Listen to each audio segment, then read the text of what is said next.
In this video, I'm going to show you how to use the toolkit on a mobile device like a smartphone or tablet. In my case, I'm using an iPhone. So let's go ahead and get started. First, we're going to tap on the Life Energy Tracker.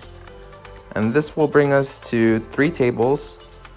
We're going to focus on the activities costing time and activities costing money first. So the way it works on a phone or tablet is you tap on an empty cell, essentially right here, and just delete and enter the value 1, and then tap anywhere outside of the cell to exit. And then you can scroll down and do the same thing here. Tap on the cell and enter a value, and then tap outside of the cell to exit. Now, when you scroll up, you'll notice your life energy spent table will have some values filled in automatically. For your commute time, you have 1 hour, and total money spent keeping job, $50. Those are automatically carried over from these tables. And just as an FYI, if say your commute is less than an hour, you can put 0.5 if the commute is 30 minutes. The table takes decimals, so no need to worry about that. But that's just a side note. So we'll tap out of this, and we'll keep it as 1 for simplicity's sake. Now, if you scroll to the left, we need to enter our hours worked per week. So go ahead and tap on the cell again, and we'll put in 40 since that's the standard. And then scroll right, and this is asking for income earned per week. So for simplicity's sake, we'll add 1,000. And then we'll scroll here and see that hourly pay has been automatically calculated to $25. Keep scrolling right, and you'll see real job pay has been calculated as $23.17. This is calculated by taking your hourly pay and doing some calculations with the total hours and total money spent keeping your job. An explanation on what this figure means is given in the welcome page, so I encourage you to check that out. But now that we have this, we're going to tap on the back arrow on the top left corner to return to the main menu. And now we're going to go to the budget tracker. Tap on that, and it will take you here. You'll see there are 4 tables here. And notice the balance calculator is 0 for all the cells for right now. Also notice that we have August, or AUG, at the top. If you press on it, it will show you the menu of months. And you can switch to another month just by tapping on it. So we have it as September now. Tap on it again if you need to switch to another month. We'll tap on August since that's what all our other tables are. And all of them actually are set up the same way, as you can see. Now, to add a value for income or expenses, what you need to do is tap on the plus here, and it will bring you to a page where you can add values. Let's click on the back arrow, and we have some empty rows here. Let's go ahead and do the first one. So we'll focus on going out to eat. So I'll put Wendy's there. I'll select the correct date. Done. And then tap on this cell. And you'll have your spending categories here. You can either scroll through it or just type in to make it quicker. And tap on your category, hit done again. And then you will go ahead and add the amount. And then tap out of the cell once you're done.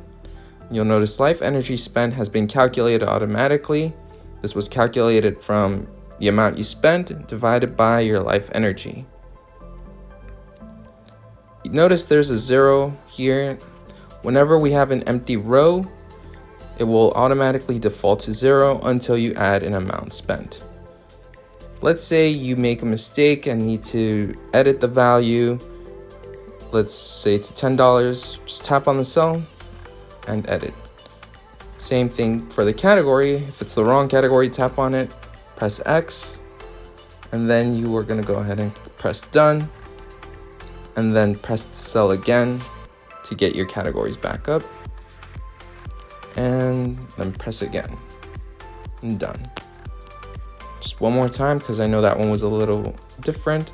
Tap on it, press X, hit done in the top right corner, and then press the category cell again and look for eating out.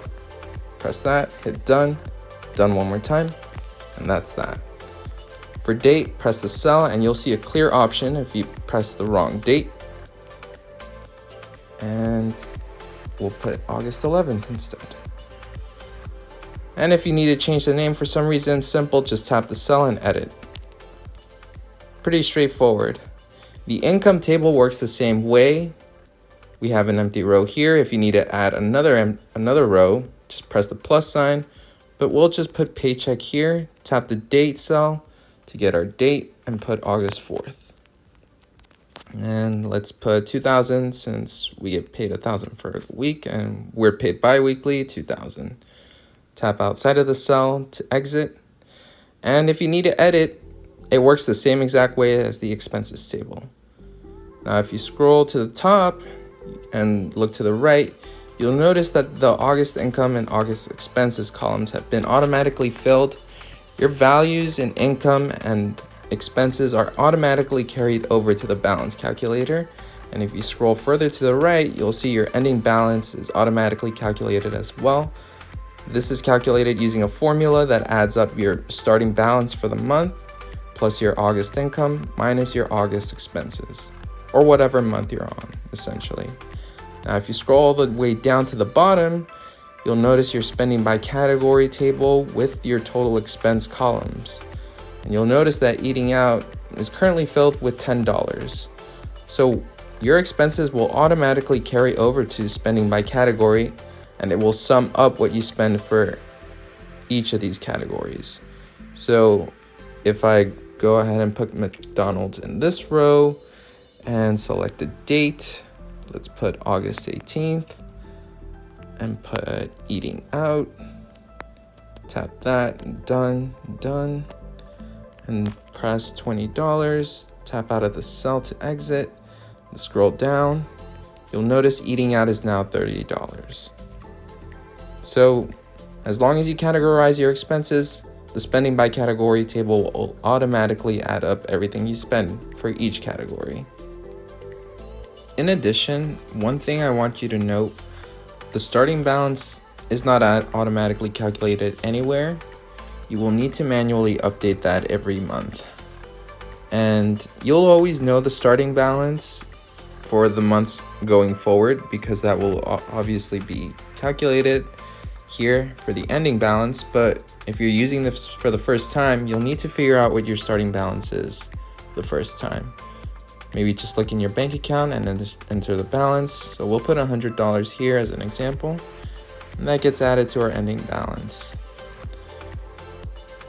Another thing, if you scroll down, you'll notice there are 3 columns here all the way to the right, 3 questions.